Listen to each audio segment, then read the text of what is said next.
on to the Raiders.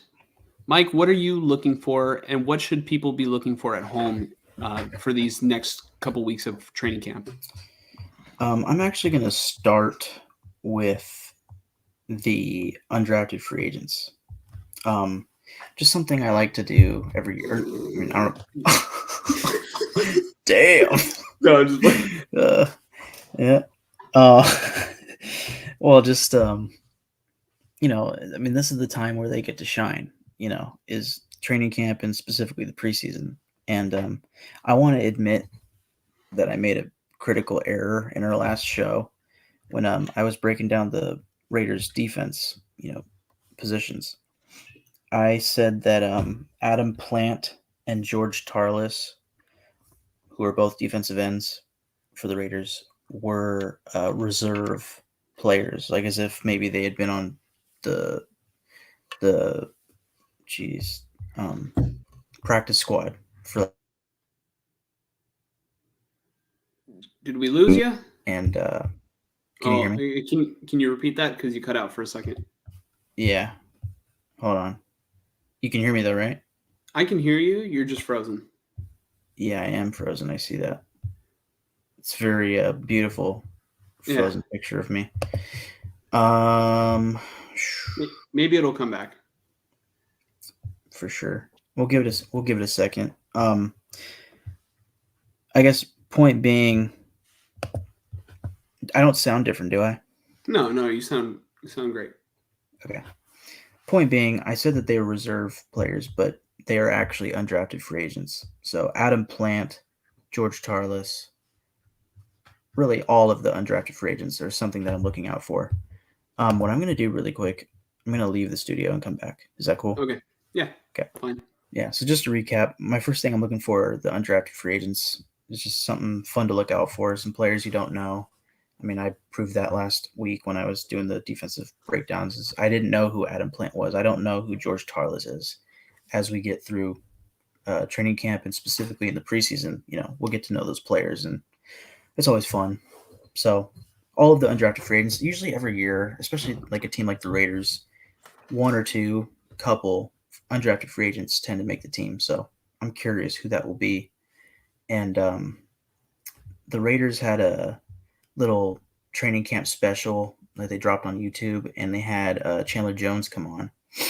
And they asked him, like, who's somebody under the radar that, we should look out for? And without hesitation, he said Adam Plant, who is a backup defensive end, undrafted rookie from UNLV, of all Mhm. places. So he's a hometown So kid.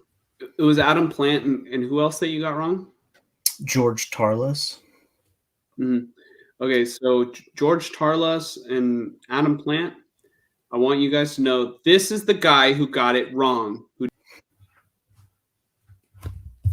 your position? Yeah. There you go. Sorry about that. This, Um, oh, this is the guy. yeah. So that's one thing I'm looking for. Another thing I'm looking for, which probably will go more into the regular season, is how the safeties will kind of square out. The starting safeties and who the backups will be. You got Trevon Merrick, Jaquan Johnson, free agent signing, Christopher Smith, fifth round rookie this year, at free safety, as well as Azizi Hearn and Jaden Grant, who are both undrafted free agents. And then at strong safety, you got Marcus Epps, Isaiah Polamau, and Roderick Teamer. Um, I have there are theories out there that Polamau may become a linebacker. We'll see. But That's I don't. Palomalu's nephew, right? Yeah. Marcus Epps is more of like a box safety. No, that's not true. That's not true. He's a good he sounds like a solid strong safety. Um, but he's probably more well known for run defense than pass defense. Which would be the same for Isaiah Polamau for the most part. And then Roderick Kimmer's like a good special teamer. So I don't know. It's just that's a lot of safeties that could potentially make this team. Um, so I'm curious how it shapes out and who the Mm. starters are because I don't think any of those positions are locked.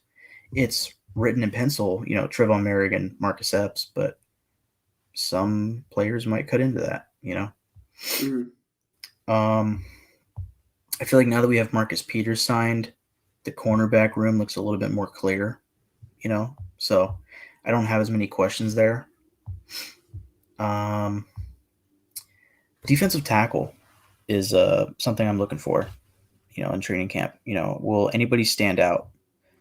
Will anybody, specifically any young players, step up and really, show out? Like Neil Farrell, who's actually currently on the PUP list, I think. Matthew Butler, 4th-round pick from last year. Byron Young, 3rd-round pick this year. He's on the non-NFL injury list, whatever that terminology is, but he's currently injured. Well, it's not the PUP, it's like the NFI. It's like non-football injury. So he'll probably come off that soon. Nesta J. Silvera, 7th-round pick this year. And then you also have the veterans, Bilal Nichols and Jerry Tillery. Like, who will step up and become the starter? Will any of those guys be solid pass rushers? We'll see. Oh, we didn't mention that last time. Was it the Raiders signed a defensive player from the Chargers, right? Or was on the... Yeah, Isaac Rochelle, defensive end. I'd never heard of him, but he has a couple sacks in his career, so it feels like a camp body, but you never know. I think what I'm looking for the Raiders is, first things first, if they can keep their team intact, because it kind of seems like, from the things that we mentioned earlier, like it's kind of a nasty situation of like they might lose a couple guys here. And I think the main thing is they probably want to get that team, unified. And that goes a long way, clearly, right? Like it goes without question, but like it can go from like being a season where you might have a chance at playoffs to you might have a chance at Caleb Williams. And I think, knowing you might rather have Caleb Williams than a season where you just make playoffs and you're not going to win a Super Bowl. I guess it depends on the scenario and, all that. Like, yeah, like I would, for the most part, I know this kind of sucks to probably the most people, but like for the most part, I'm always kind of thinking like forward thinking, like if losing now means that we can have 10 years of success later. Yeah, lose now. Like in hindsight, when 5 years from now comes, it's like, I'm glad we sucked that year. It's like, it was worth it, tank for Tua and all this stuff, right? Tank for Andrew Luck way back in the day. So yeah, that's why I did bad in fantasy last year. I was like, you know what? I could three-peat, but I'm just going to lose now so that way I can 10-peat after. 100%. Yeah. That's exactly what happened. Yeah. So, but I don't see this team being a tanking team. Like, they might be bad, maybe. I think a lot of people expect them to be bad. Maybe I'm a homer, but I don't. I don't expect them to be horrible. I think they'll be competitive. I think that they will be a team worth respecting, but it might not be the respect of a team that makes the playoffs, because I don't know if they will. I don't really think they will, but I think that they can be like around 500, and that might shock some people. So maybe they're not a tanking team yet, but one thing I will say is it'll be very telling where they're at based on what happens with the Josh Jacobs deal. Yeah, there's that, and then my issue is the leadership, the top of the team is at a point where they can't tank. Like that was last year. If Josh McDaniels goes out there and tanks this year, does he really keep his job? Probably shouldn't. He might, but he probably shouldn't, right? I think their most realistic shot at Caleb Williams is that the Cardinals earn the first overall pick, whether that's from themselves sucking that bad or because they have the Texans pick and the Texans suck that bad. Do the Cardinals value Kyler Murray and decide we're going to get a haul for this pick? Because if that's the case, a team like the Raiders could step up and give them that haul. And then we're talking about the Trey Lance scenario, right? But still, when it's the first overall pick and it's Caleb Williams, who's apparently a bona fide, like he's going to do it, it's worth it.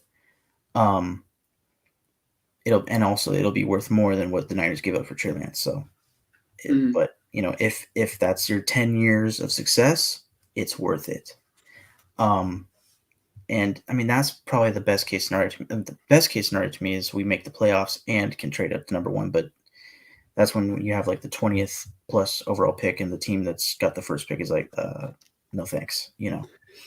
It's funny that you mentioned the 10 years of success, because John Lynch at one point was like, yeah, Trey's not the quarterback of, this year. He's our future quarterback.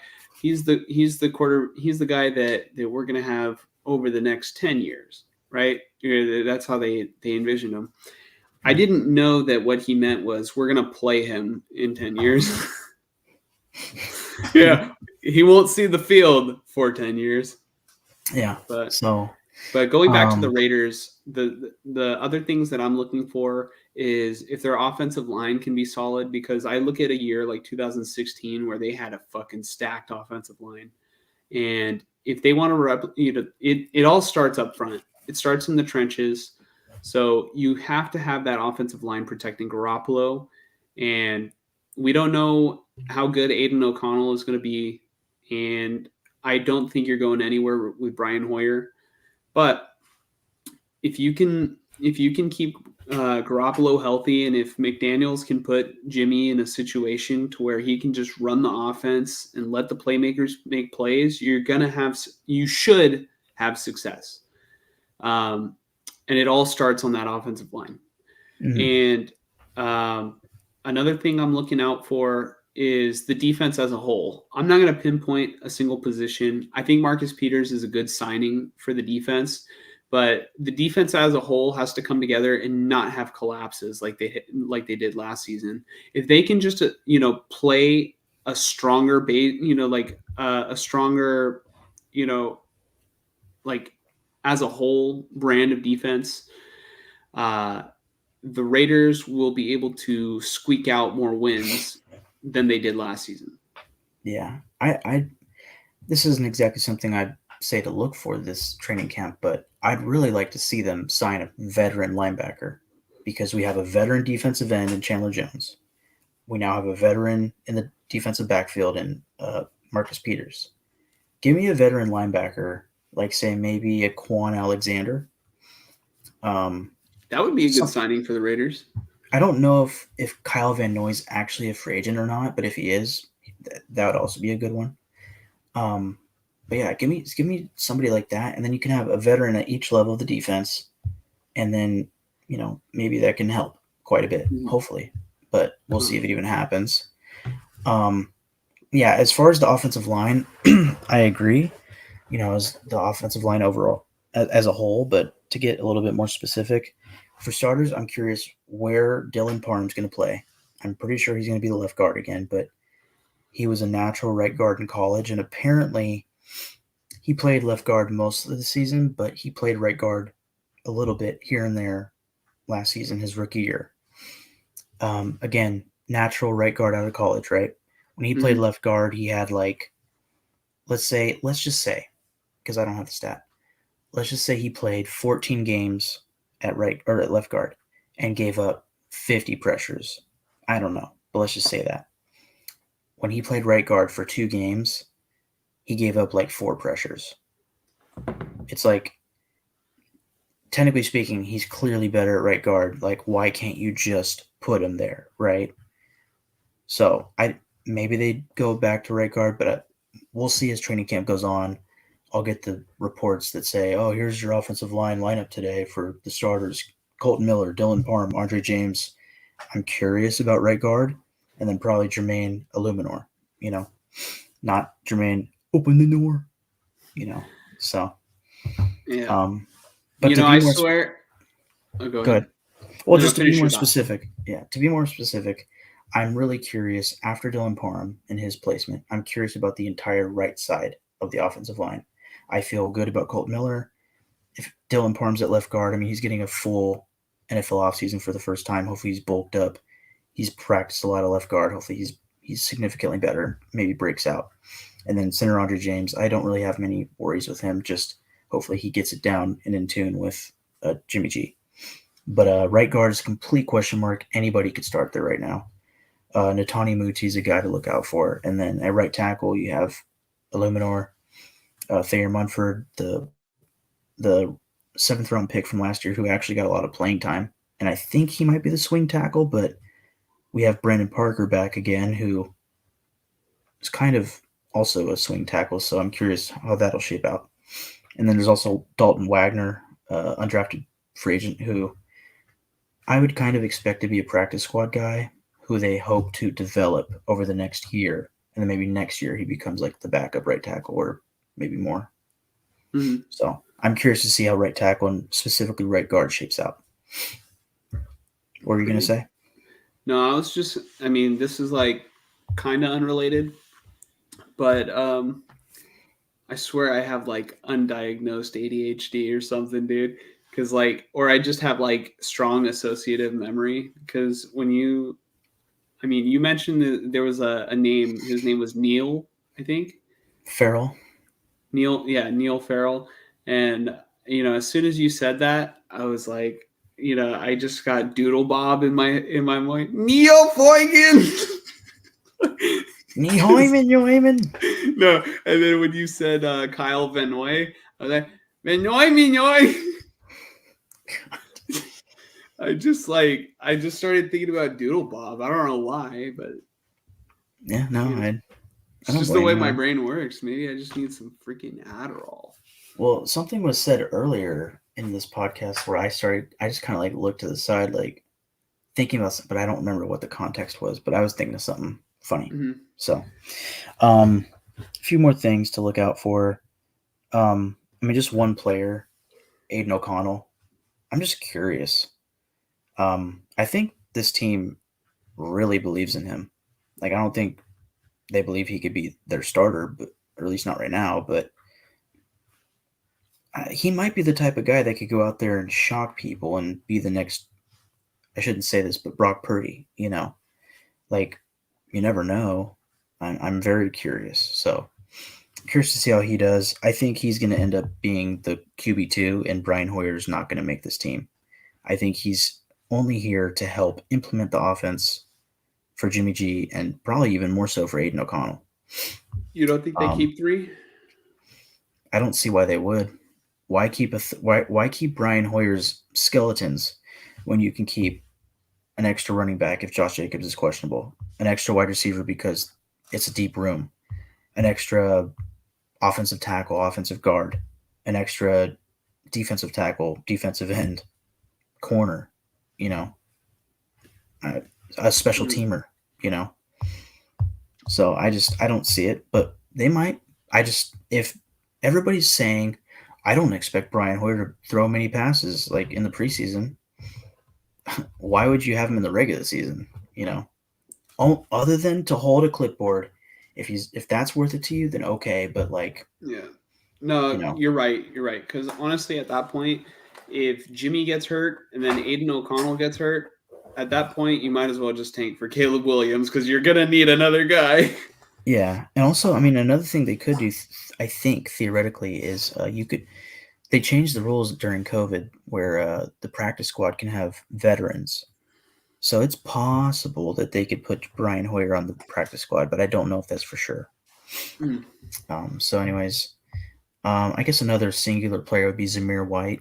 I'm curious to see how he does. If Josh Jacobs is going to be out this whole time, is he going to get a lot of use, in training camp, preseason? Will they start to plan for Zamir White as the, lead back in a committee? We'll see. And then 2 more positions. Tight end. I'm really curious how that'll shape out. I saw a tweet from, again, Tristan Kuhn. Maybe I'll call him Kun. I don't know. I'm going to go with Kun.